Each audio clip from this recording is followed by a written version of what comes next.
के शो में शहर कराची का क्राइम इंडेक्स 126वें नंबर पर जराइम पेशा अनासिर के हौसले बुलंद।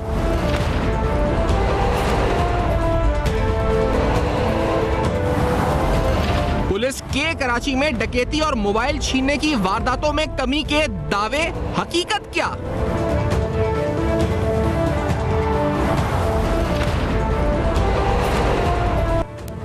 अस्सलाम वालेकुम। बस पर्दा हक़ाइक़ सनसनीखेज़ इंकशाफ़ात प्रोग्राम बेनकाब में हूँ आपके साथ सफ़ान खान।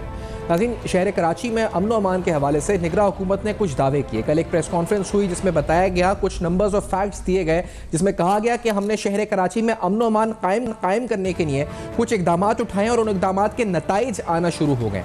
उन इक़दाम पर आने से कबल आपको कुछ फैक्ट्स एंड फिगर्स जो इस प्रेस कॉन्फ्रेंस में बताए गए वो आपके सामने हम रख देते हैं। जो उसमें कोट किया गया कि पाकिस्तान में कराची जो आपका कैपिटल है उसका क्राइम इंडेक्स में नंबर 126वें नंबर पर आ चुका है और 10 साल पहले ये 11वें नंबर पे था। मोस्ट डेंजरस सिटीज़ में ये 126वें नंबर पर आ गया। फिर ये कहा गया जी कि गुज़िश्ता 10 सालों के दौरान सिंध पुलिस के तकरीबन 690 के करीब जो है एहलकार शहीद हुए हैं। अल्लाह ताला उनके दर्जात ही बुलंद करे और उनके अहल खानों को सब्र भी दे। और साथ साथ ये बताया गया कि अदालतों की जानिब से मजमूई तौर पर तकरीबन 80 मुल्ज़िमान को डकैती की दफ़ात के तहत सज़ाएँ सुनाई गई और डकैती के दफ़ात के तहत जो सज़ाएँ सुनाई गई सिर्फ 3 ऐसे केसेस हैं जिनमें 1 साल की सज़ा हुई। अच्छा, ये आपको बताते चलें कि कराची पुलिस की जो लीडरशिप है वो बार बार ये कह रही है कि जो भी हम मुजरिम या मुल्ज़िम पकड़ते हैं वो बाद में जाके अदालतों से बरी हो जाते हैं। 50% केसेस ऐसे हैं जिनमें 3 माह से या इससे भी कम की सज़ा हुई है। और डकैती के दौरान अमवात तादाद जो है उसमें उन्होंने कहा जी कि सिग्निफिकेंट डिक्लाइन आया है। अगस्त तक 225 थी ये तादाद, लेकिन जो सितंबर से दिसंबर का जो क्वार्टर है उसमें ये कम होकर 165 रह गई हैं। यानी जो डकैती के दौरान वारदातें या जो कत्ल हो रहे थे उसमें कमी आई है।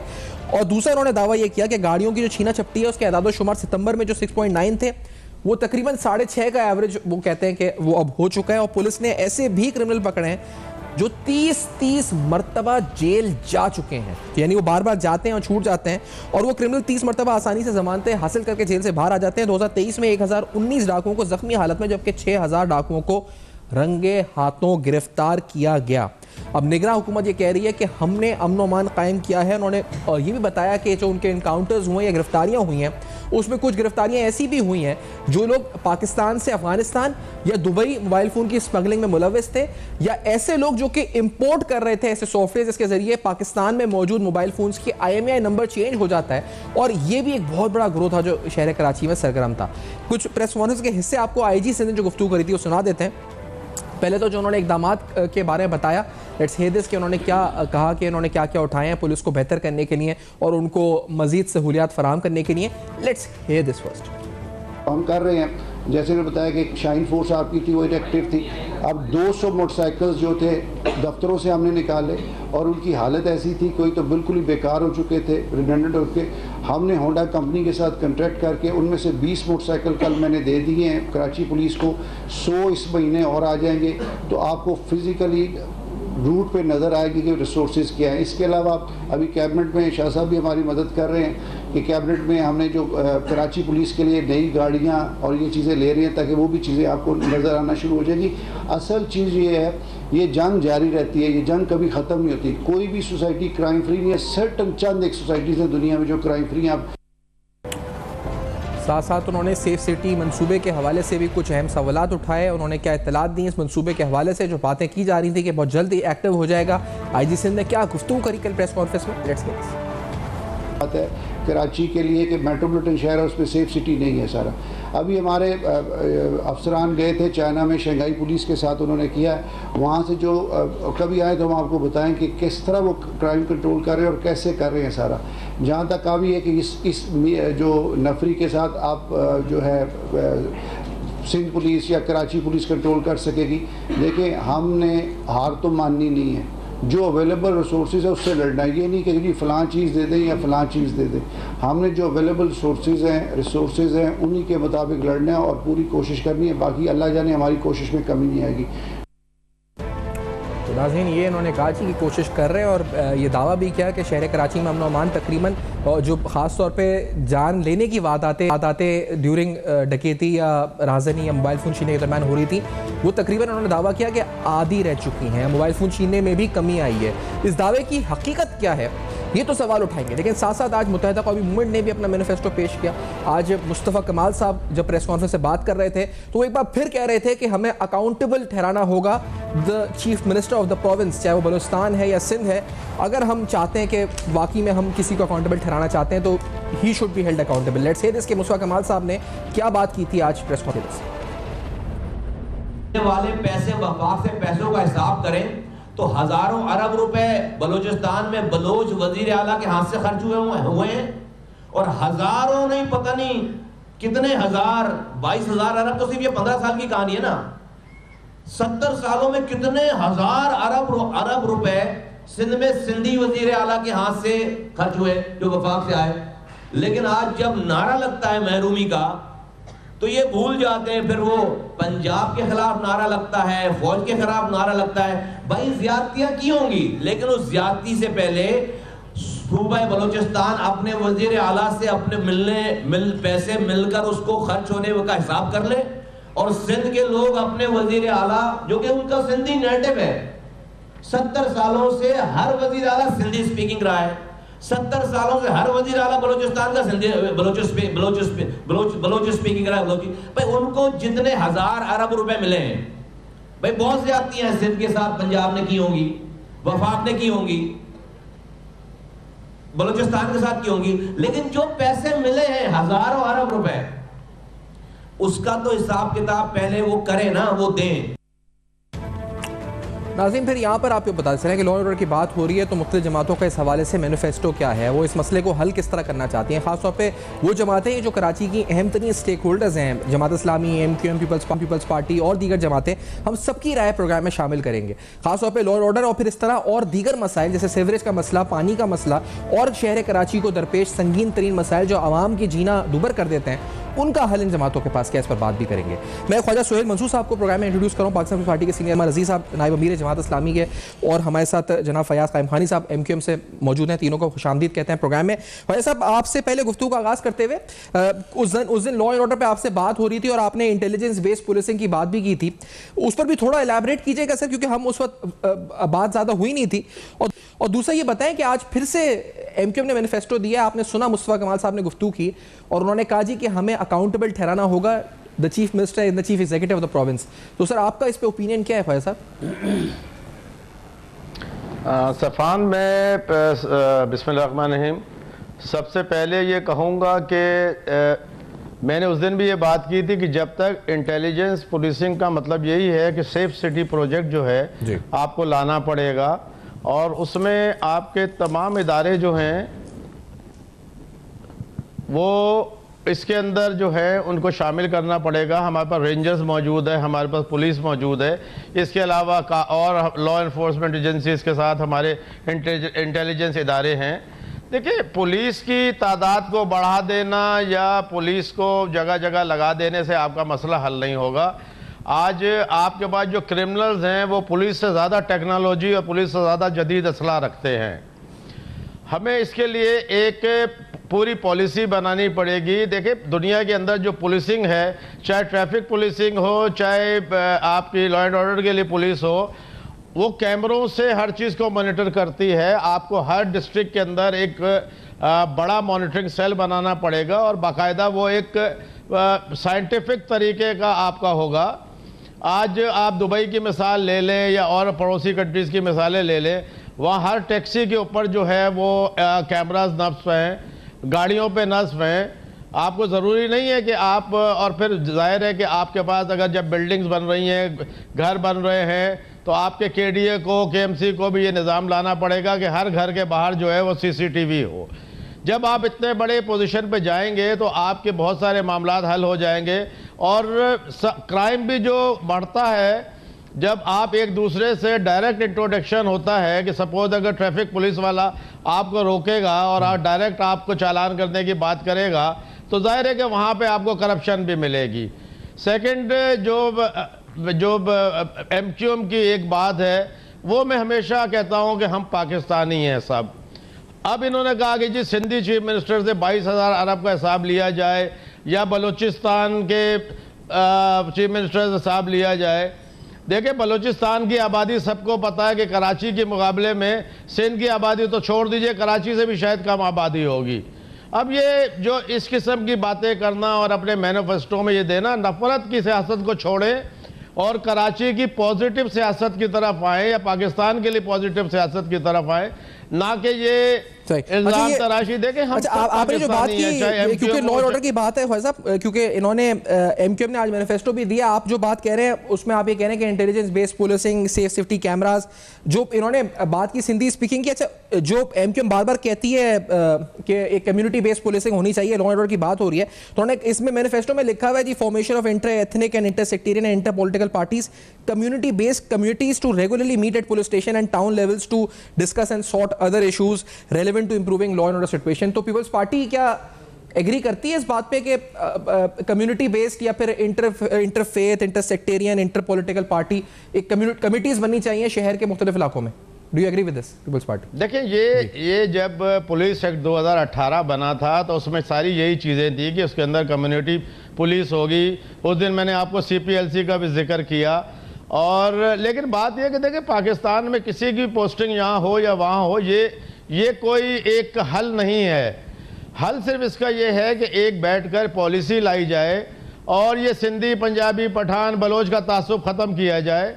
और मैं ये समझता हूँ कि देखिए, मैं समझता हूँ कि जब तक हम सब बैठकर इसका हल नहीं करेंगे, और जो आपने बात की कि निगरान गवर्नमेंट के आने के बाद फ़र्क पड़ा है, तो बहुत सारी चीज़ों में फ़र्क पड़ा है। जैसे आपकी स्मगलिंग थी, आपकी हुंडी थी, 70 साल में स्मगलिंग कभी आपके कोयटा साइड से नहीं रुकी थी, पहली बार रुक गई क्योंकि विल थी। अगर इसी तरह की विल होगी कि हम शहर के लॉ एंड ऑर्डर को भी सुधारें और शहर के लिए हम सारे एक बेहतरीन किस्म का निज़ाम लेकर आए, तो मेरा नहीं ख्याल है कि ये लॉ एंड ऑर्डर जो है नहीं सुधर सकता। ये कोई इतनी बड़ी रॉकेट साइंस नहीं है, ये मुमकिन है। अच्छा, उसामा साहब, आपसे पहले पूछना चाहूँगा कि ये आप दोनों की तरफ ही फैसला, पहले उसामा साहब से। सर, ये मुझे बताएं कि निगरान हुकूमत ये कह रही है कि हमने अमन अमान बेहतर किया है, वो स्टैटिस्टिक्स दे रहे हैं, फिगर्स कोट कर रहे हैं। पहले तो बताइएगा क्या वाकई में अमन अमान बेहतर हुआ है, और अगर हुआ है तो उसका मतलब क्या है कि सूबाई हुकूमत जो साबका पीपल्स पार्टी की थी उसके पास विल नहीं था, इनके पास विल है, जो इन्होंने डिलीवर किया है, जो बेहतर किया है? क्या वजह क्या है उसामा साहब, अगर बेहतर हुआ है तो? जी, बहुत शुक्रिया आपका। देखिए, इस वक्त अमन व अमान जो है वो आज की बात नहीं है। पिछले 30-35 सालों से कराची का जो अमन व अमान तबाह हुआ है जी, आज वो बिल्कुल करेला और नीम चढ़े वाली कैफियत इख्तियार कर चुका है।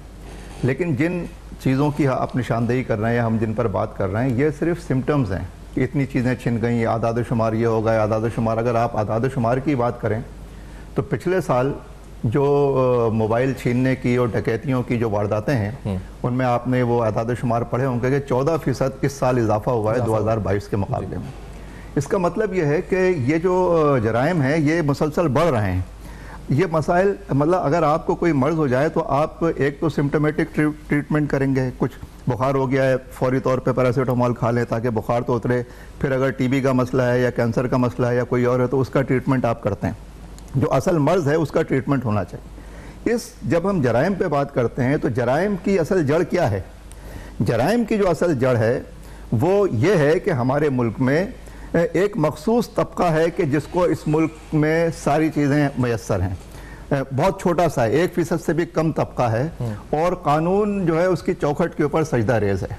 और जितने वसाइल हैं, जो माशियात है, जो यहाँ के हमारी समाजी ढांचा है, वो सब उनकी गिरफ्त में है और वो उस पर राज कर रहे हैं। जबकि पूरी कौम जो 99% है वो आगे नहीं बढ़ सके, पूरी 99% पीछे रह गए और एक तबका मुसलसल आगे बढ़ता रहा। जो 99% पीछे रह गए वो इस वक्त माशी तौर पे इतने बदहाल हो चुके हैं कि मैं आपको एक वाक़या सुनाता हूँ कि यहाँ डिस्को बेकरी पे एक लड़के को मोबाइल छीनते हुए पकड़ा गया। उसको बहरहाल दुकानदारों ने मारा पीटा, मोबाइल आई, उसको गाड़ी में फेंक दिया। जब उसको गाड़ी में फेंका, मैं इत्तेफाक से वहाँ मौजूद था, उसने कहा कि आपने मुझे तो पकड़ लिया, मुझे मोबाइल छीनना भी नहीं आता था, मैं बहरहाल पकड़ा गया, लेकिन मेरी माँ घर पर बीमार है, उसको दवाइयों की ज़रूरत है। बस आप ये मेरा पता है, कोई जाए और मेरी माँ को दवा देकर आ जाए, मैं क्या करूँ, मैं तो बेरोज़गार हूँ। जो 99% हैं उनके हिस्से में बेरोज़गारी आई है, उनके हिस्से में इस्तेहसाल आया है, उनके हिस्से में नाइंसाफ़ी आई है, उनको कोई माशी तहफ़्फ़ुज़ हासिल नहीं है। मतलब खाली बेहतर पुलिसिंग इसका हल नहीं इसलिए है, जो इसका मतलब। हमारा समाजी और माशी ढांचा है वो इसने अवाम को इतना पस्त कर दिया है कि वो अपनी ज़रूरियात को पूरा कैसे करें, ये बहुत बड़ा मसला है और ये एक सिस्टम का मसला है। लेकिन सर ये जस्टिफिकेशन भी फिर नहीं बनती, लेकिन ये है कि हाँ मैं जस्टिफाई किसी चीज को नहीं कर रहा। आप ये कह रहे हैं कि पुलिसिंग बेहतर मैं ये बता रहा हूं कि जराइम कहां से गुर्बत कम करना भी वजूद पाते हैं। जी वजूद, उसका रूट कॉज ये है। लेकिन सर फिर ये बताएं ना कि फिर इसका मतलब आप ये कह रहे हैं कि ये जो नंबर्स बताए जा रहे हैं इस पर हम एतबार नहीं कर सकते? नहीं, नंबर्स का मसला देखिए ये है कि जो केयर टेकर या चेयर टेकर टाइप की हुकूमतें होती हैं इनका ये काम नहीं है। उनका तो काम है इलेक्शन करवाना। इलेक्शन के बारे में वो बताएं कि उन्होंने उसके लिए क्या किया है। उन्हें जुडिशरी के ज़रिए ये काम करना चाहिए था, उन्होंने जुडिशरी के ज़रिए ये काम नहीं किया है और उन्होंने ब्यूरोक्रेसी के ज़रिए ये काम किया। वही ब्यूरोक्रेसी जो बकिया चीज़ों में भी अपना रोल प्ले करती है, वही जागीरदार, वही लॉ एंड ऑर्डर पे आपके पास हल क्या है? एक मिनट में जिसको आगे थोड़ा जी। तो ये जो इस वक्त बात है, बात अब मंशूर की नहीं है। बात यह है कि इस मुल्क में पिछले 75 सालों में मार्शल्ला के अलावा जिन सियासी पार्टियों ने राज किया है उसमें PDM की 13 पार्टियां शामिल हैं और ये इन तमाम जराइम की असल जिम्मेदार हैं। ये है वो मुजरिम जो इख्तिदार में रहे, जिनके दौर में जराइम ने अपनी गैर लामुतनाही बुलंदियों को छुआ है और अब वो जो है बड़े पवित्र बनके कि ये होना चाहिए वो होना चाहिए। भाई आपने किया क्यों नहीं? आपको करना चाहिए ना। आपने ये नहीं किया, आपने वो नहीं किया, आपने लूट मार की, आपने फला किया। पार्टी से भी सवाल है, आपका से भी सवाल है, किससे सवाल है? नहीं, मेरा सवाल जो हुकूमत में रहा, जो हुकूमत में इन्होंने जैसे कहा जी कम्युनिटी बेस्ड पुलिसिंग, फिर इन्होंने आगे लिखा क्यों नहीं बनाई? बनाते हैं ना, आप हुकूमत में, आपने बनाई क्यों नहीं? आपके पास क्या इस पर आपका प्रपोजल क्या है? पहले आप बताएं, फिर हम उनसे सवाल पूछते हैं इन्होंने क्यों नहीं। हम तो ये कहते हैं कि जो लोगों के माशी और सियासी हालात हैं जब वो बेहतर होंगे, जब कानून की बालादस्ती होगी, जब कानून ताकतवरों के हाथ में छड़ी की तरह काम कर रहा हो, कानून और लॉ एंड ऑर्डर कुछ हो नहीं। आपको मालूम नहीं है कि एक DSP पकड़ा गया भाई, DSP और DSP के साथ साथ SSP SP पता नहीं किस किस के नाम आते हैं। तो ये लोग ये कहते हैं कि CM हाउस में लोग ये बताते हैं कि इन सारे जगहों पे सिस्टम काम करता है और कमीशन आता है और वो बहुत, यानी इस मुल्क में सबसे ज्यादा ईमानदारी के साथ जो काम होता है वो करप्शन है। करप्शन में कोई इसमें बेईमानी नहीं करता, सबसे ज्यादा ईमानदारी से काम करते हैं। ये इस बात का जवाब तो CM पीपल्स पार्टी से लेंगे जिनके आप जिस तरह निशानदेही कर रहे हैं। लेकिन फयाज साहब, आप ये आपका जो आपने हल तो पेश किया, लेकिन सर ये इन्होंने सवाल पूछा कि था ये हल, तो हल पे अमल दरामद क्यों नहीं किया आप लोगों ने जब आप गवर्नमेंट में थे? फयाज साहब टाइम दीजिएगा जी। अपने उसामा भाई का और वो सुहेल साहब की दोनों का जवाब दे देता हूँ जी। सुहेल साहब को तो जेब भी नहीं देता ये बात बोलते हुए कि कराची को सेफ सिटी बनाया जाए। 15 साल में नहीं बना सके, 3 दफ़ा प्रोग्राम आ चुका है। जो लोग मच्छरदानियों में 1.5 अरब रुपये खा चुके हों करप्शन में, वो कहाँ से सेफ सिटी बनाएंगे? जो RO बना के थरपारकर में उनके पैसे खा चुके हों, ये कहाँ से सेफ सिटी बनाएंगे? सेफ सिटी 15 साल में नहीं बन सका। कराची का शहर 15 साल में सेफ सिटी नहीं बना सके, ये कैमरे नहीं लगा सके 15 साल के अंदर। पहली बात तो ये उनको जवाब है कि ये आप बोल किसको रहे हैं। जहाँ तक उसामा भाई की बात है, उसामा भाई जो है ना PDM से शुरू ना करें। उसामा भाई अपने जो इनके जो पीरो मुर्शद थे जनरल जिया साहब, ये वहाँ से शुरू करें। ये जो गैर कानूनी तारकिन वतन आए में ये तोहफा, मैं बताऊं, ये तोहफा उनका है। ये इनका जमात मुझे बात करने दे, ये जमात इस्लामी वालों का तोहफा है। ठीक है, आप उठा के स्टेटिस्टिक देख ले, पूरे साल की देख ले, 165 से ऊपर लोग लड़के मर्डर हुए। ठीक है, यूनिवर्सिटी कॉलेजेस के लड़के जो कि स्ट्रीट क्राइम में जिनका मर्डर हुआ है। आप उठा के क्रिमिनल्स का रिकॉर्ड देख लें, आपको 1% भी क्रिमिनल जो है ना वो लोकल नहीं मिलेगा। तमाम के तमाम जो है वो गैर मकामी लोग हैं। आप उठा के देख ले, आप सोराब बोर्ड से आगे इनकी पुलिस और रेंजर्स नहीं जा सकती है, क्योंकि वहाँ अफगान बस्तियाँ दूसरी गैर मकामी लोगों की इजादारी कायम है। ये तोहफा इन लोगों का दिया हुआ है। ये जितने लोग आगे इस पूरे शहर का बेड़ा घर करके बैठे हुए, ये पिछले 30 साल जो बता रहे हैं बिल्कुल सही बता रहे हैं। ये सारा का सारा इन्हीं लोगों का दिया हुआ तोहफा है। ये जो आज पूरे का पूरा जो है शहर का बेड़ा गर्क कर दिया। आप उठा के देखें, बात सुने ना। अच्छा, एक चीज लेकिन मैं हल बताऊंगा। मैं ये कह रहा हूँ, हम इस तरफ ये आपने दोनों पे बात कर ली ना, मैं उनको मौका दूंगा जवाब का और उनका बनता है। लेकिन ये मुझे बताया, फिर आपने जो हल दिया है, जो उन्होंने सवाल पूछा उसका जवाब भी दें, फिर आपके पास हल क्या है इसका बताएं। आप ये बस्तियां खत्म करेंगे, क्या करेंगे, किस तरह बढ़ेंगे आगे? मैं बताऊंगा आपको सफान भाई। बात ये है कि आप उठा के देख लें एडमिनिस्ट्रेशन। अगर मुस्तफ़ा कमाल ने अगर ये बात बोली है ना कि ये वो उसने इस पैराहे में बोली है कि सिंध जो है जवाब किससे मांगेगा? एक सिंधी है, अरे भाई अगर महाजिर वजीर आला होता तो पकड़ते गर्दन से उसको कि जी महाजिर 70 साल से वजीर आला आ रहे हैं। भाई सिंधी जब आप किससे मांगे, सिंधी वजीर आला है ना, जिसे हज़ारा अरब रुपया करप्शन की नज़र कर दिया। देखें सुहेल भाई, बात यह है कि आप क्राइम को जो ना, कोई भी जराइम हो, उसको ड्राइविंग फोर्सेस चाहिए हल की तरफ थोड़ा। अच्छा, मैं आपको आपके सामने रखता हूं, आप लोगों ने लिखा हुआ है the police service will be restructured and strengthened into people own service. मैं आपको इसी तरफ आ रहा हूं। तो सर ये कैसे करेंगे आप स्ट्रेंथ? भाई बात सुने, आप उठा के 122 के करीब थाने हैं जी, आपको लोकल एक आदमी नहीं मिलेगा। तो किसी का, मैं बता रहा हूँ, लोकल आदमी रिक्रूटमेंट करेंगे। आप 7 डिस्ट्रिक्ट है, एक डीसी आपको नहीं मिलेगा, 100 से ऊपर एसी हैं, एक एसी आपको लोकल आदमी नहीं मिलेगा, ना डिस्ट्रिक्ट एडमिनिस्ट्रेशन में कोई लोकल मिलेगा, ना पुलिस के अंदर लोकल आदमी मिलेगा। कहां से मामले सीधे होंगे? उसको रिस्ट्रक्चर करेंगे आपको। रिस्ट्रक्चर तो करना पड़ेगा ना, रिफॉर्म करना पड़ेगा।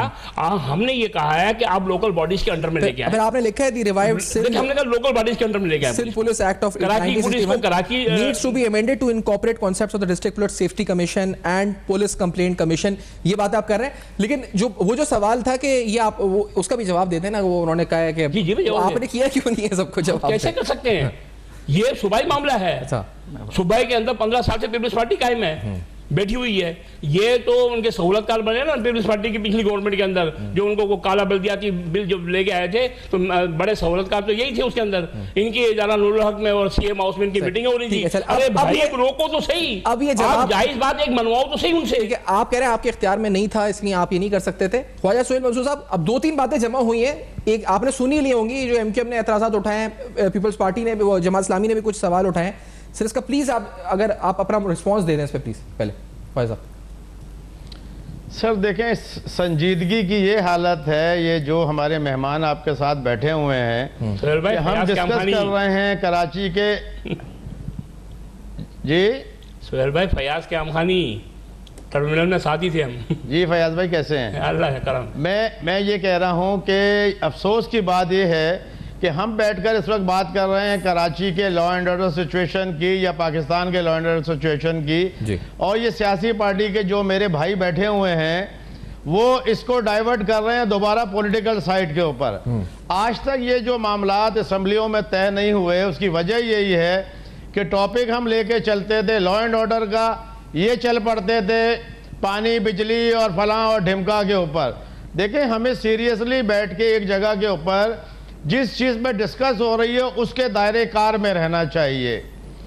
मैं ये नहीं कहता कि देखें, ये बात हर वक्त कहना कि सिंधी वजीर आला, तो क्या पंजाब में पंजाबी वजीर आला नहीं आता? बलूचिस्तान में क्या बलूचिस्तान का वजीर आला? अच्छा सोहेल साहब, एक तफरीक किसे करा? अच्छा सोहेल साहब, एक अगर बात इस वजीर आला वाली बात से पहले जो एक सवाल था, मैं वो सवाल फ्रेज कर देता हूं। उन्होंने ये बोला कि सेफ सिटी जो मंसूबा था, जो आप कह रहे हैं कि होना चाहिए या इंटेलिजेंस बेस्ड पुलिसिंग होनी चाहिए, तो वो ड्यूरिंग आपकी जो गवर्नेंस का पीरियड रहा है पीपल्स पार्टी का, आपसे मुराद पीपल्स पार्टी का, आपकी जमात का, तो वो पहले क्यों नहीं आया? अगर ये सवाल आप पहले इसका जवाब दे दें, फिर उसके बाद हम ये सर देखें, ये शायद मेरे भाई की नॉलेज में नहीं है। ये NRTC एक दिफाई इदारे का एक इदारा है जिसको ये सेफ सिटी का प्रोजेक्ट दिया गया, और कई जगह पे कैमरे नस्ब भी हुए हैं। लेकिन जाहिर है कि शहर इतना बड़ा है और शहर की आबादी को जो है वो सही तरीके से गिना नहीं जाता। जब आप अपने आदाद शुमार से गलत होंगे तो आपके साथ बहुत सारी प्रॉब्लम्स होंगी। आज आपके पास देखें, आप एक गूगल के ऊपर जाते हैं तो आप एक गली के अंदर छुपे हुए घर को भी ट्रेस कर लेते हैं। लेकिन हमें सबको बैठ के कराची को सेफ सिटी अगर बनाना है तो एक दूसरे के खिलाफ अपोजिशन नहीं करनी है। मैं ये नहीं कहता कि MQM बुरी है या जमात इस्लामी बुरे है, हम सब पाकिस्तानी हैं। सबसे पहले तो ये तय कर लें कि हमें इस कराची के अंदर अगर रहना है तो हमें लॉ एंड ऑर्डर को कैसे सुधारना है। और ये बात करना कि 15 साल में 22,000 अरब खा गए या 15 साल में हमने क्या किया, हमने बहुत कुछ किया है। लेकिन जाहिर है कि ये यहाँ पे अपोजिशन बाय अपोजिशन की बात हो रही है। बहरहाल मैं इस बात छोड़ता हूँ, मैं आता हूँ कराची। अच्छा सोहेल साहब, ये मुझे बता दें ये बात कि फिर ये जो 15 साल में सेफ सिटी नहीं आया, इसका जिम्मेदार कौन, यानी आप किसको समझते हैं जिम्मेदार? प्रोविंशियल, फेडरल, ये जो इदारा जिसका आप नाम ले रहे हैं, वो हु इज रिस्पॉन्सिबल? अगर हम फ्रेज करें ना, आपको हम तीनों से पूछ लेंगे, लेकिन आपके नजदीक कौन है रिस्पॉन्सिबल कि 15 साल से सेफ सिटी नहीं मिला हमें? देखिए, सेफ सिटी के जो भी प्रोजेक्ट हैं वो फेडरल के और सूबे की बाहमी शराकत से बनते हैं। और कराची शहर के अंदर अगर आप सूबे को ही हर बात का इल्ज़ाम देते हैं या सूबे के वज़ीर आला को इल्ज़ाम देते हैं, पीपल्स पार्टी को इल्ज़ाम देते हैं, तो क्या कराची के ऊपर फेडरल का हक नहीं है? अब स्टेट बैंक ऑफ पाकिस्तान जो है फेडरल नहीं है, आपका कराची पोर्ट्स एंड शिपिंग जो है वो फेडरल नहीं है, आपका EOBI जो क्या फेडरल नहीं है, आपके पास जो बड़े बड़े बैंक्स हैं और ये सब हैं वो फेडरल नहीं है। इसके ऊपर देखें जो लोग बात करते हैं मुशर्रफ साहब के दौर में जो तरक्की हुई वो मुस्तफ़ा कमाल की तरक्की नहीं थी, वो मुशर्रफ साहब की तरक्की थी। मुशर्रफ साहब ने कराची में जितने स्टेक होल्डर्स थे उनसे 100 अरब रुपए की एक फंड बनाकर उन सबसे फंड रेजिंग की और कराची पे खर्च किया। मुझे एक बात बताइए, अगर सियालकोट की आवाम या बिजनेसमैन अपना एयरपोर्ट बना सकते हैं, अपनी एयरलाइन बना सकते हैं, तो कराची में जब तक हम सारे एक दूसरे के ऊपर अदम एतमाद करेंगे, एक दूसरे के खिलाफ अपोजिशन करेंगे, एक दूसरे के खिलाफ जहर घोलेंगे, उस वक्त तक सर कराची के हालात सही नहीं हो सकते। 100% एग्री साहब के आप वो दुरुस्त कह रहे हैं कि सबको कराची को एक मिनट लूंगा। आपको सिर्फ कराची को ओन करना होगा, चाहे MQM हो, चाहे पीपल्स पार्टी हो, चाहे जमात इस्लामी हो या कोई और भी हो, लेकिन सर हम सब बैठकर इसको ओन करते हैं। साहब ये बात सही है, आप बिल्कुल सही कह रहे हो। मेरे ख्याल से मीडिया, तमाम सिविल सोसाइटी सबको ओन करके कराची को मसला, और ये किसी एक के बस की बात नहीं, और बिलियंस ऑफ डॉलर्स की इन्वेस्टमेंट भी रिक्वायर्ड है इसमें। लेकिन सर ये लॉ एंड ऑर्डर तो प्रोविंशियल डोमेन में आता है ना सर, ये फेडरल डोमेन में आता है? किसके डोमेन में आता है लॉ एंड ऑर्डर सिचुएशन? अगर सेफ सिटीज की बात है, क्योंकि आप कह रहे हैं ना कि ये EOBI स्टेट बैंक, ये तो डिफेंस और ये तो चले सही है, आपकी फेडरल में आ गया। लॉ एंड ऑर्डर मेंटेन करना तो ये तो प्रोविंशियल आ गया। फेडरल के डोमेन में आपकी रेंजर्स हो गई, प्रोविंस में आपकी पुलिस हो गई, ठीक है ना, तो दोनों का डोमेन बनता है ये।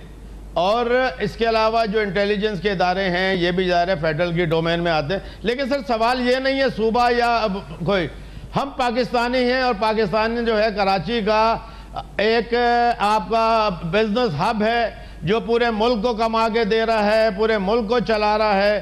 कराची के लोगों ने तो कभी ये दावा नहीं किया, पीपल्स पार्टी ने दावा नहीं किया कि ये पोर्ट हमारा है, हमारा रोड ना यूज करें। हम पाकिस्तानी हैं, हमें पाकिस्तानी मतलब अगर हमारे पास 15 साल से नहीं है सेफ सिटी, तो आप कह रहे हैं जिम्मेदार सब हैं मजमूई तौर पे, कोई एक नहीं है, सब जिम्मेदार है। अच्छा उसामा साहब देखें, हम और इस शहर की आवाम भी जिम्मेदार है, सब जिम्मेदार है, सब जिम्मेदार है। सर आप भी जिम्मेदार देखिए, और आपको MQM ने कहा आप जिम्मेदार है जी। बात यह है कि जो जिम्मेदारी है ना वो जिम्मेदार के ऊपर आयद होती है। जिम्मेदार का मतलब है जो हुकूमत में है वो जिम्मेदार है। ये तो बड़ा एक ऐसा फार्मूला है कि सबको जिम्मेदार बना दो ताकि जो असल जिम्मेदार है वो उनके पीछे छुप जाए।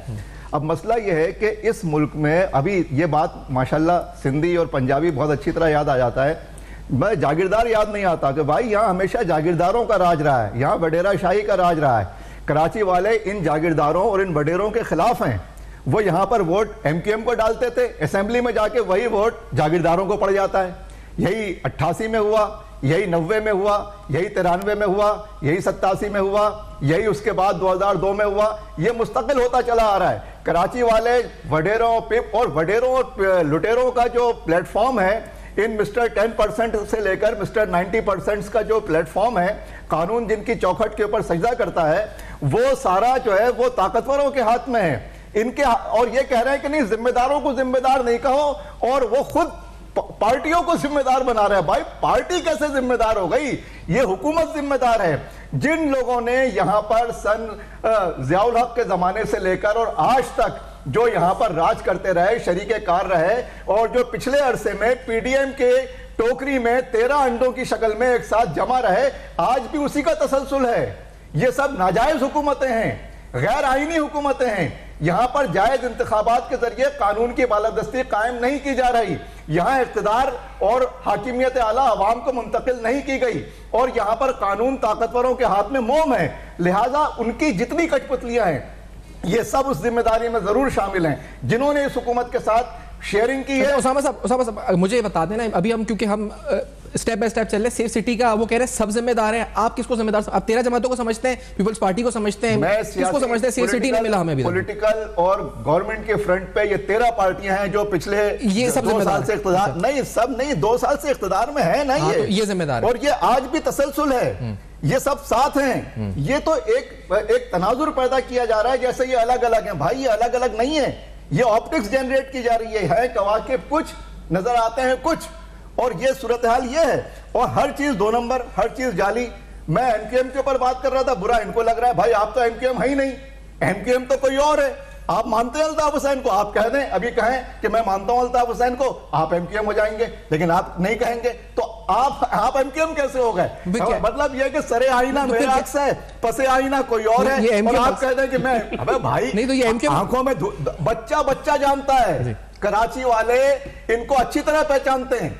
ये तो अब ये स्टेक होल्डर है नहीं, मैं इनको पॉलिटिकल फोर्स ही नहीं मानता, ये पॉलिटिकल लोग नहीं है। इस मुल्क का मसला यह है कि इस मुल्क में जेन्युइन पॉलिटिकल लोगों को सियासत नहीं करने दी जाती, और वो मुहिब्बे वतन है। अच्छा, इससे पहले कि ब्रेक हो जाए, जवाब का मौका, ब्रेक हो जाए से पहले आप पहले ये मुझे बता दें ना, जिम्मेदार कौन है? क्योंकि वो कह रहे हैं 13 जमातें हैं जिम्मेदार, जो हुकूमत में, वो कहते हैं सब जिम्मेदार हैं इंक्लूडिंग अवाम, हुकूमत में थी ये जिम्मेदार, कुरंगी की अवाम भी जिम्मेदार। सेफ सिटी का बताइए कौन जिम्मेदार है, कौन जिम्मेदार है? जी, सेफ सिटी प्योरली एक सूबाई मामला है, पुलिस एक सूबाई मामला है, ठीक है।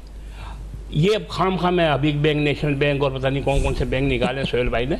बात ये है कि 18वीं तरमीम के बाद तो सूबाई हुकूमत जो है ना खुद एक फेडरेशन बनी हुई है, और बाकी सूबे में कम, लेकिन सिंध तो एक पूरे का पूरा मुल्क बना हुआ है।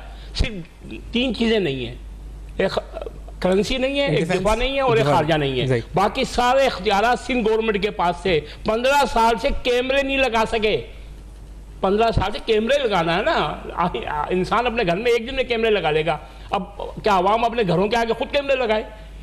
ये सूबाई मामला था। 15 साल में पीपल्स पार्टी ने जहाँ और एरियाज में जो है ना, इस सिंध का, स्पेशली अर्बन सिंध का, वैसे तो पूरे सिंध का ही बड़ा करके बैठे हैं वो लोग, आप अगर इंटीरियर में देखो तो उससे बुरी हालत है। कोई एक एरिया तो बता दें, 15 साल में शहरी सिंध का एक मेगा प्रोजेक्ट बता दें मुझे, छोड़ें आप कैमरे को, छोड़ दें, ये कैमरा वाले का कोई प्रोजेक्ट नहीं है, सेफ सिटी कोई प्रोजेक्ट नहीं है। एक कंपनी को आप अपने ऑफिस का ठेका देते हैं, आज लॉ एंड ऑर्डर पे कर रहे हैं, में लगा के चला जाएगा। इसलिए हम सेफ सिटी की बात करें क्योंकि आज हम लॉ एंड ऑर्डर को आता कर रहे हैं, हम हेल्थ भी करेंगे। ठीक है, एक सूबाई मामला है ना, पुलिस एक सूबाई मामला है। आप पुलिस से जो आप काम ले रहे हो उस पूरे पाकिस्तान को पता है, पूरी दुनिया को पता है, सारी पॉलिटिसाइज की हुई है पुलिस को। अच्छा, क्योंकि आप पे कमेंट हुआ था, अगर आप जवाब देना था, मैं वरना ब्रेक पे चला जाऊं, एमकेएम फोर्स नहीं है, उन्होंने कहा था कुछ, आप इस पे जवाब देना चाहे तो। भाई आप ब्रेक ले लें, वरना ब्रेक ले लूं मैं। हाँ बिल्कुल ब्रेक ले लें, ताकि इनको जवाब बताया तो। अच्छा, ब्रेक में जवाब, मेरा नंबर है, हम एमकेएम है या नहीं है? अच्छा, ब्रेक में जवाब देंगे आप। चलिए जी, ब्रेक के बाद आपके साथ हैं, हमारे साथ रहिए।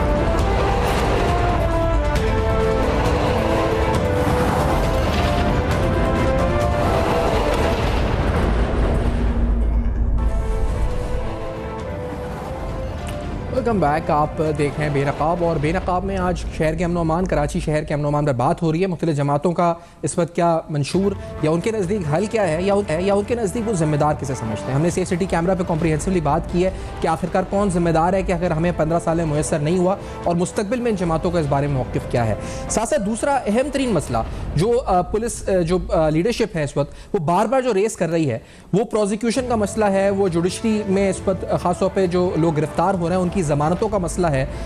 कल भी जो फिगर्स कोट किए या जो हाई ऑफिशियल से हम बात करते हैं, वो कह रहे हैं कि एक मुलजिम ऐसा है जो 30 बार गिरफ्तार होता है और फिर उसको जमानतों पर रिहा किया जाता है। अगर 2023 के स्टैटिस्टिक्स देखें तो मजमूई तौर पर 1019 डाकुओं को जख्मी और जबकि 6000 डाकुओं को रंगे हाथों गिरफ्तार किया गया था। अब मसला यहाँ पर डिटरेंस का भी है, यहाँ पर रूल ऑफ लॉ का भी है, जो अभी जैसे जमात इस्लामी कह रही थी कि रूल ऑफ लॉ जब तक नहीं होगा शायद कुछ नहीं हो सकता, और शायद तीनों जमातें इस पर एग्री करती हैं कि रूल ऑफ लॉ बालादस्ती कानून की होनी चाहिए।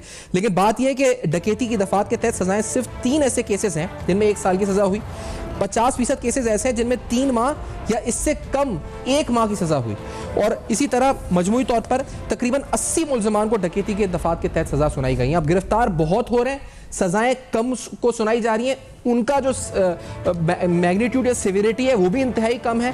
तो ये साबका जो वजीर कानून शाहिदा जमील साहबा माहिर कानून प्रोग्राम में साथ मौजूद है। शाहिदा साहबा, ये सोल्यूशन क्या है? पुलिस कह रही है कि हम बेबसी महसूस करती है पुलिस लीडरशिप कि हम गिरफ्तार कर रहे हैं, लोग छूट रहे हैं। पहले रेंजर से बन रही थी, वो कहती थी कि हम पुलिस को पकड़ के देते हैं, आगे मुलजिम छूट जाता है। तो इसका हल क्या है आपके नजदीक, being a law expert and legal expert? Shahida साहब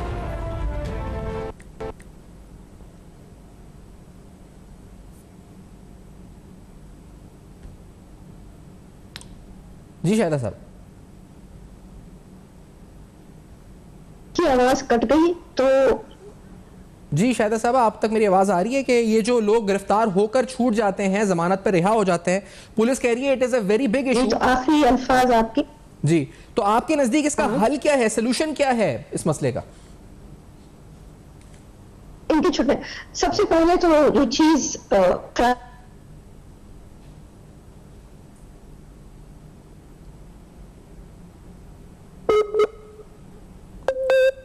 कनेक्शन लॉस्ट। जब सबूत नहीं आती सही मानों में तो अदालतें उसको तस्लीम नहीं कर सकती, वो मशकूक हो जाती। इनका सबूत लेने का तरीका। जी जी, आप बात करें।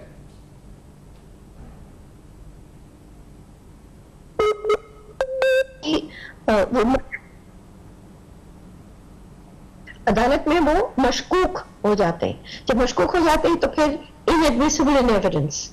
अब पुलिस में अच्छा, हम आपको मैं यहाँ से टेलीफोन पर आपसे करके ये बात कर लेते हैं। आपकी आवाज़ कट कट के आ रही है शाहिदा साहबा, कि हम आप तक हमारी आवाज़ नहीं आप तक जो पहुँच रही है और आपकी आवाज़ हम तक नहीं पहुँच रही है।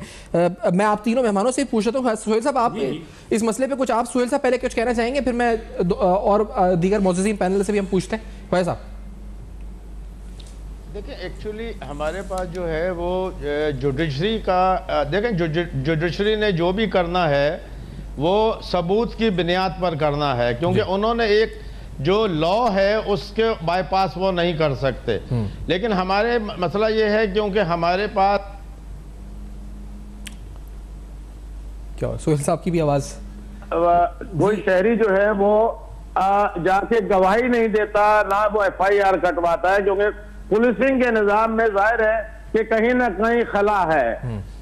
और जब तक ये खला दूर नहीं होगा, और हमारे पास जब से ये पुलिस डिवाइड हुई है कि एक FIR काटेगा, एक इन्वेस्टिगेशन करेगा, एक आपका जुडिशरी को देखेगा, तो देखिए इनमें आपस में कोऑर्डिनेशन की कमी है। हमें इस तरह का एक निजाम लाना पड़ेगा कि जो इन्वेस्टिगेशन है वो इतनी स्ट्रॉन्ग इन्वेस्टिगेशन हो कि उसमें कोई मुल्जिम छूट ना सके। और लॉ एंड ऑर्डर का जो सिस्टम है जिसमें हमारे SHOs हैं या हमारे SSPs हैं या DIGs हैं, उनको अपने अंदर अगर कोई ऐसी काली भेड़े हैं तो उनको बिल्कुल उनके साथ एक सख्त से सख्त सजा दी जाए। और साबित दोबारा बताएं, आप ये कह रहे हैं कि ये तीनों अलग अलग हैं विंग्स, तो ये एक मुश्तरका तौर पे काम करें, मतलब आप कह रहे हैं एक सिनर्जाइज कर दें इनको? देखिए, है वो सिंक्रोनाइज ही, लेकिन 3 हिस्सों में डिवाइड कर दिया गया है कि SHO FIR काटने के बाद इन्वेस्टिगेशन को दे देता है, इन्वेस्टिगेशन जो है वो अपनी इन्वेस्टिगेशन करके जुडिशरी को दे दिया जाता है।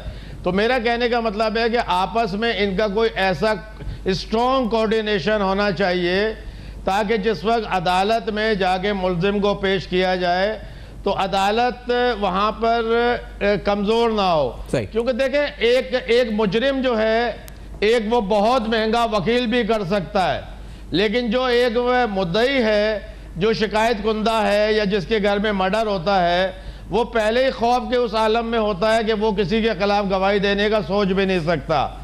इसलिए कोई ऐसा निज़ाम बनाना पड़ेगा जिसके लिए जाहिर है कि चाहे 2018 का जो पुलिस रिफॉर्म्स था उसको कुछ आगे लाएं, कुछ हम जब असम्बलियाँ आ जाएं तो उसमें बैठ के कानून साजी की बात करें। मैं वो बात नहीं करूंगा कि 15 साल में ये कहते हैं कि हमने क्या किया। इनके भी दो होम मिनिस्टर रहे। और जहां तक जमात इस्लामी की बात है, वो तो बेचारी एक मुस्तरद जमात है पूरे पाकिस्तान में, उसका तो पाकिस्तान में वोट बैंक ही नहीं है। लेकिन बहरहाल उनका हक है, वो पाकिस्तानी शहरी है। क्या हुआ था बल्दियाती में?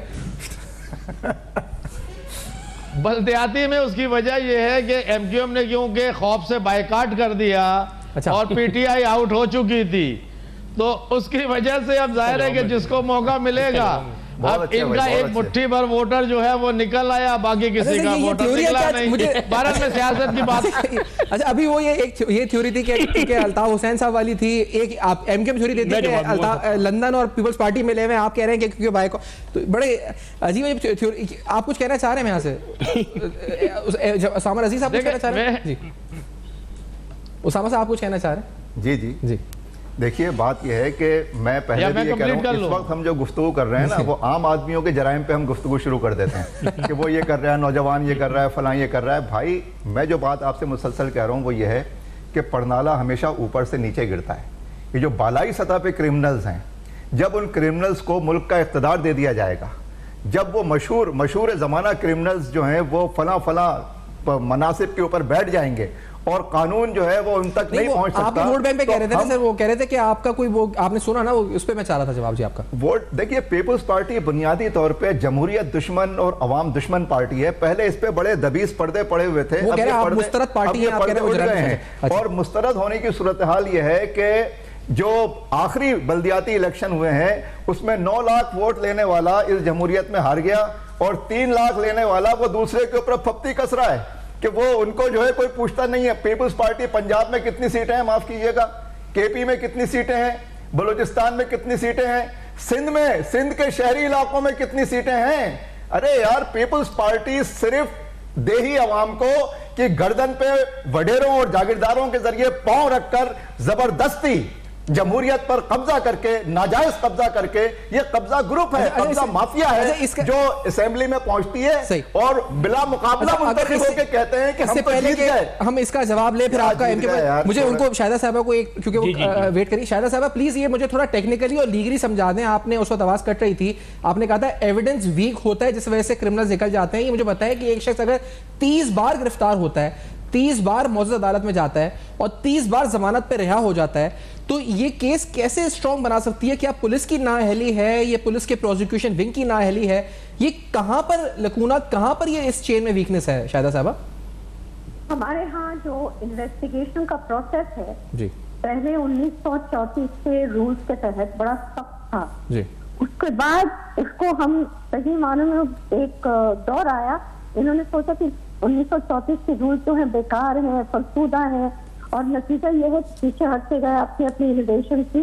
और नतीजा आता है ये कि जब अदालत में आप सबूत लेके आएंगे तो उसका एक तरीका होता है, उस तरीके को फॉलो करना होता है, उसको हासिल करने के लिए, उसकी इन्वेस्टिगेशन करने के लिए, उसकी लैब टेस्ट करने के लिए, और उसका रखने का तरीका, रखने तरीके के बाद जब उनके पास आ जाती है उसके बाद किस तरह पेश करेंगे, कौन अफसरान पेश करेंगे, यहाँ इन चीजों में ढीला ढाला अंदाज करते हैं। नतीजा है कि जब वो आता है तो उसको हम कहते हैं breaking the chain of custody.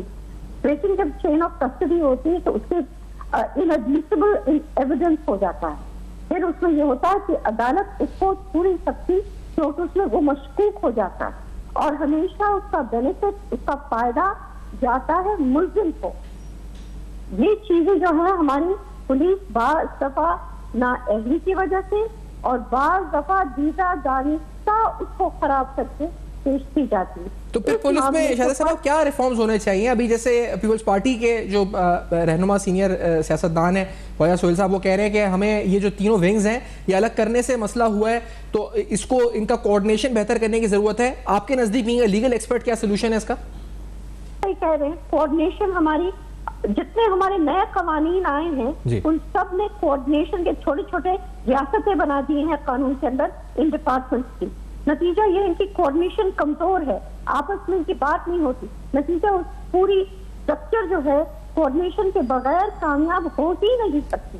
हम बात दफा देखते हैं कि इस खत तक कोऑर्डिनेशन के एक ने बताया और दूसरे ने परवाह भी, क्योंकि उन्होंने अलग अलग बना दिए और हर एक फिरौन बनता है अपने अपने शोबे में। ये चीज तबाह कर गई है हमारे सिस्टम को और इसलिए वो नाकाम है और इसका फायदा मुल्जिम को होता है और वो बरी हो जाता है। अच्छा, तो ये जो चेंज की जरूरत है, ये एडमिनिस्ट्रेटिव लेवल पे चेंज की जरूरत है या कानून साजी की जरूरत है? इस सिलसिले में दरकार क्या है अगर इसको रेक्टिफाई या करेक्ट करना है तो हमें? शायद रेक्टिफिकेशन के लिए बहुत चीजें चाहिए, बहुत सी हमारे जो लोग जिन्होंने कानून साजी से तब्दीलियां लाई हैं, यकीन मानिए वो हमारे लिए मुज़िर हैं। उसमें बहुत सी एक्सपेरिमेंटेशन कर दी उन्होंने, वो एक्सपेरिमेंटेशन के रिजल्ट आपको नजर आ रहे हैं कि वो गलत है, मगर उसको बदलेंगे नहीं क्योंकि उससे लोगों के फायदे हैं। इसी वजह से गिरोह जो हैं वो इस पर हावी रहते हैं कि किसी तरीके से कानून कमजोर से कमजोर पर हो, आपको उसको बहुत सारे तरीके से उसको रिवाइज करना है, उस कोऑर्डिनेशन को और होमोजेनिटी को, वरना ये कभी कामयाब नहीं होगा। सही। और मैं एमक्यूएम का भी पॉइंट ऑफ व्यू से जानना चाहूंगा। फैयाज साहब, आप कुछ कहना चाहिए? पीपल्स पार्टी ने रेकमेंड किया, शाहिदा साहब ने अपना लीगल ओपिनियन दिया, एमक्यूएम क्या समझती है इसका हल क्या इस मसले का? लोग छूट रहे हैं। पहले तो मैं उसामा भाई की बात का जवाब दे दूं। अच्छा, वो वाली बात जो जी वही बात कि असल में जमात इस्लामी और पीपल्स पार्टी जो है ना एक थोड़ा सा जो है ना चांस के ऊपर खड़े हुए हैं।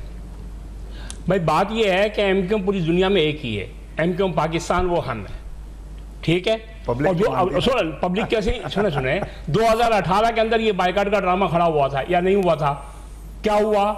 10 लाख 10.5 लाख से ऊपर वोट हमने लिया, 2013 से ज्यादा वोट हमने लिया। और अब सुने, अब आ जाए यहाँ पे आपकी और पीपल्स पार्टी की जब भी कर लिया ना सामने तो 18 में तो बकौल आप लोग 18 के पोलिंग एजेंट्स के सामने तो काउंटिंग हुई नहीं, आपको तो जितवा दिया गया। नहीं, हमें कहा जितवा दिया गया, हमारे तो सीटें खाली इन लोगों ने सबने मिलके हमें क्या जितवा दिया। अच्छा, आप ये कह रहे हैं एमक्यूएम एक है? आप नहीं, पूरी दुनिया में एक ही एमक्यूएम है, एमक्यूएम पाकिस्तान। वो मैं बैठा हूँ, वो ये नहीं है, वो मैं बैठा हूँ, मैं हूँ एमक्यूएम पाकिस्तान, मेरे अलावा दुनिया में कोई एमक्यूएम नहीं है। और दूसरी बात ये जो आप बता रहे हैं आप, और अभी हालिया बल्दियाती वाले तो कुछ और कहते हैं। अब हालिया बल्दियाती इंतखाबात में आप और पीपल्स पार्टी अकेले दौड़े थे और फिर भी हार गए। 3.25% का मेयर है, आपके 4.25% वोट हैं पूरी कराची के अंदर, ठीक है। आप एमक्यूएम के ऊपर नाम दें, चले एमक्यूएम ने बाइकाट किया, कोई डर समझे जो भी समझे, अरे भाई हम निकल गए तो आप तो जीत जाते, आप लोग तो वोट ले लेते। वो 3.25 पाकिस्तान की तारीख नहीं है, दुनिया की तारीख में 3.25% का वो मेयर बना हुआ है। अच्छा, ये एमक्यूएम एक ही है ये उसामा साहब, तो ये तो आपकी दूर हो गई ना ये कंफ्यूजन, एक ही एमक्यूएम है, इनको मालूम है। नहीं ऐसा ये क्यों बोलते हैं? नहीं क्यों बोलते? आप सवाल मुझसे जवाब आप देंगे यार, ये तो सवाल है, मेरी बात कंफ्यूजन को था ना, जवाब आप देंगे, मैं सवाल का जवाब दे दूंगा। अच्छा मैं अच्छा फैयाज साहब एक मिनट, फैयाज अच्छा बात कर ले, आप बात करें फैयाज साहब, पहले कंप्लीट कर लीजिए। असल में बात यह है कि पीपल्स पार्टी और जमात इस्लामी एक वो गैबी समझ ले आम जबान में, या समझ ले एक चांस के ऊपर बैठे हुए हैं कि जी शायद कोई बाइकाट का ऐलान हो जाएगा तो एमक्यूएम जो है ना वोट नहीं ले सकेगी। अरे भाई 2018 में बाइकाट था, हमने वोट लिया, ठीक है। हालिया बल्दियाती इंतखाबात में ना बाइकाट था ना हम थे, फिर भी आप लोग हार गए। अरे भाई आप इस चांस में ना पड़े। अच्छा, कहां से बाइकाट का ऐलान होगा सर? शेरी सिंह ये बाइकाट लंदन वाला आप कह रहे हैं ना? जी उन्हीं के चक्कर में। अच्छा, उन्हीं के चक्कर में। माशाल्लाह आपने जवाब सुन लिया। देखें हुजूर क्या फरमा रहे हैं हजरत कि भाई 3%, अब भाई पता तो कर ले, 20% तो कास्टिंग हुई है। किस दुनिया में बैठे हैं? रात सुने आप देख लीजिए, हाँ अभी देख लें, और रात 2:30 बजे तक वोटर को पता ही नहीं था कि सुबह इलेक्शन होंगे या नहीं होंगे। जब इन्हें नजर आ गया कि भाई इनकी तो कोई जगह नहीं है, तो फेस सेविंग के लिए, छुपने के लिए, अपनी हार को बचाने के लिए आप इलेक्शन से फरार हो गए और दूसरों के ऊपर उंगलियां उठा रहे हैं। जो 20% उसमें भी वोट लेने के बावजूद 9 लाख वोट लिए भाई, 9 लाख वोट लेके हारे। और इसमें इस बात को मैं जो सवाल था ना, देखें उस पर, क्योंकि लोग आपको लॉ एंड ऑर्डर के लिहाज से भी देख रहे थे, मैंने फैयाज साहब आपसे पूछा था कि आपके पास हल क्या? पीपल्स पार्टी ने हल दिया है, हमारे पास हल है, हमारे पास ये हल है। नहीं, इसका हल क्या है? हमारे पास जमानतों पे रिहा हो रहे हैं, इसका पाकिस्तान के लिए ये हल है। अच्छा, नहीं पुलिस में लोग जो गिरफ्तार कर रही है पुलिस, वो जाते हैं और अदालत से रिहा हो जाते हैं जमानत पे, इसका हल क्या है? आपको क्या हल है? बात क्या प्रोसिक्यूशन की बात नहीं है जी। पुलिस का जो सिस्टम बनाया हुआ है ना, पॉलिटिसाइज है। अब तल्ख बात निकलेगी तो फिर वो सोहेल भाई बोलेंगे। असल मसला क्या है, मैं ऑपरेशन वालों ने एक मुलजिम को पकड़ा, पहले तो उसकी शिनाख्त करेंगे तो है कौन, अच्छा मेरे वाला है कि दूसरे वाला है, आ गया इन्वेस्टिगेशन। पहले पीपल्स पार्टी से जवाब लूं उसामा साहब, आपकी मेरी बात नहीं है सर, क्योंकि आपने कहा था ना, मेरी बात नहीं है, मैं समझ चले आपकी बात, लेकिन आपने जो कहा था कि बालादस्ती कानून की और रूल ऑफ लॉ की शुरू में बात की थी, तो वो मसला है उसामा रज़ी साहब, क्या मसला है इसमें जो लोग शूट हैं? जितने जराइम बताए हैं ना जी, इन तमाम जराइम में ये बराबर के शरीक हैं। अच्छा, और मैंने तमाम इंतखाबात बताए हैं, 80 के 88 के इलेक्शन में इनके वोट से वो वही लोग इक़्तिदार तक पहुंचे, ये वजारत दाखिला और ये जो है जूनियर चीफ मिनिस्टर।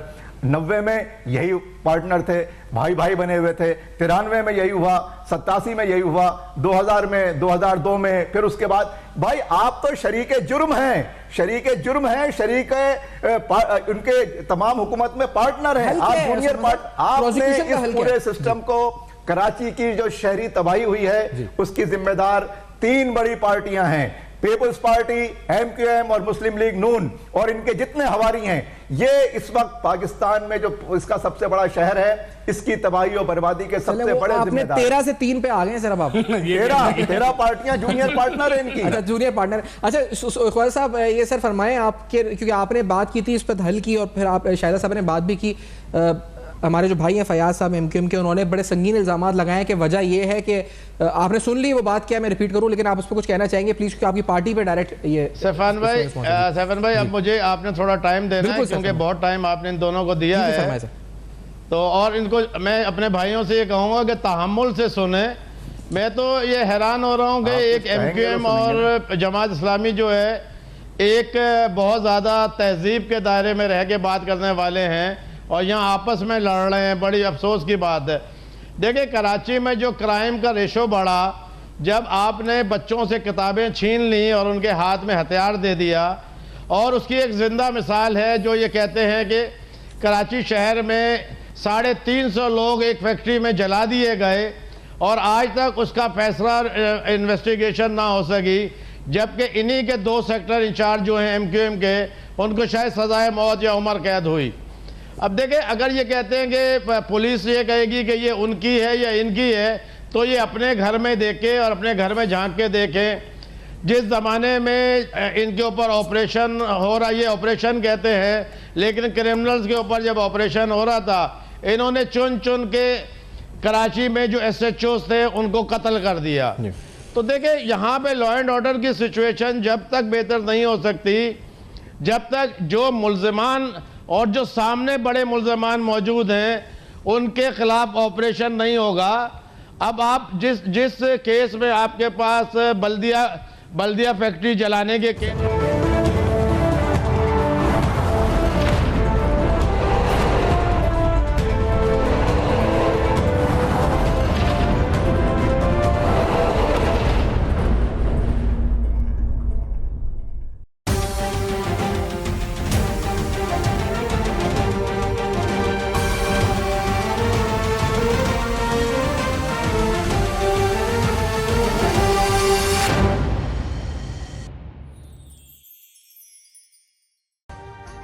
अभी सब्सक्राइब करें ताकि कोई खबर रह न जाए।